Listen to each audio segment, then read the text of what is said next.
ఈ యొక్క ఇనాగరల్ సెషన్లో మీకు you'll get a complete idea, మొత్తం 360 డిగ్రీస్ యాంగిల్లో ఎకానమీ అనేది ఏ విధంగా మనం ప్రజెంట్ చేయాలి, ఆన్సర్ అనేది ప్రజెంట్ చేయాలి అనేది just I shoot it out along with the questions.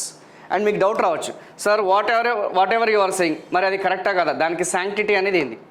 మనం ఇక్కడ క్లోజ్గా అబ్జర్వ్ చేస్తే ఇక్కడ ఏమనుందమ్మా, ఎవల్యూట్ అని ఉందా లేదా? You can check it once. There is a question called evaluate or not, and there is a question called examine or not, and what changes have been introduce. ఇవి కొన్ని డైరెక్ట్ క్వశ్చన్స్ ఉన్నాయి. Analyse అని ఉందా లేదా? మరి ఇవన్నీ తెలుసుకోకుండా నాకు కేవలం లిక్విడ్ అడ్జస్ట్మెంట్ ఫెసిలిటీ గురించి తెలుసు, నాకు డాక్టర్ వైవి రెడ్డి గురించి M0, M1, M2 money supplies గురించి తెలుసు అంటే వాడు ఏమడిగాడు? What the question has been demanded. వాడు అడిగిన క్వశ్చన్ డిమాండ్ అనేది ఏదైతుందో దాన్ని మనం ఆన్సర్ చేయాలి. మనకి తెలిసిన ఆన్సర్ అనేది వాడికి ప్రొజెక్ట్ చేయడానికి వెళ్ళేది. అర్థమైందా? అర్థం కావట్లేదా?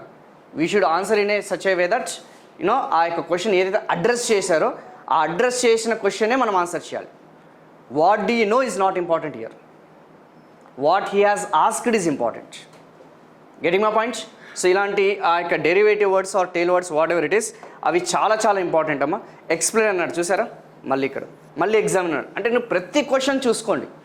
You take whatever the type of question, డెఫినెట్గా ఆ యొక్క క్వశ్చన్స్ అనేది ప్రతిదీ కూడా అంటే most of the students are neglecting. And చాలామంది మొన్న రీసెంట్గా చూసుకుంటే ఇంగ్లీష్ మీడియం వాళ్ళకి కొంచెం ఎడ్జ్ అనేది ఉంది అనేది మీరు అబ్జర్వ్ చేశారా? లైక్ తెలుగు మీడియం వాళ్ళకి కొంచెం మనకి ఇదైందని చెప్పేసి కొన్ని డెరివేటివ్ వర్డ్స్ అఫ్కోర్స్ మనకి ఇప్పుడున్న ఈ గ్రూప్ 1కి సంబంధించిన కాంట్రవర్సీస్ డిస్ప్యూట్స్ అనేది జనరలైజ్డ్గా జరుగుతున్నాయి. I think I will accept that one.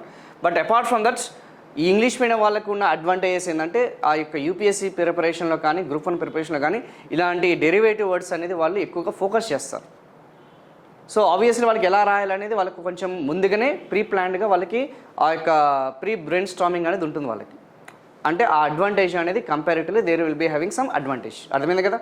కానీ తెలుగు మీడియం వాళ్ళకి ఏంటంటే జనరలైజ్డ్గా రాస్తుంటారు టు సమ్ ఎక్స్టెంట్.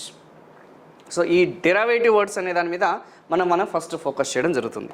సో తర్వాత వచ్చేసి ఎలాగో మేము I'm going to discuss each and everything, ఎలా టిప్స్ కానీ ట్రిక్స్ కానీ స్ట్రాటజీస్ కానీ I'm going to discuss each and everything. ఓకేనమ్మా?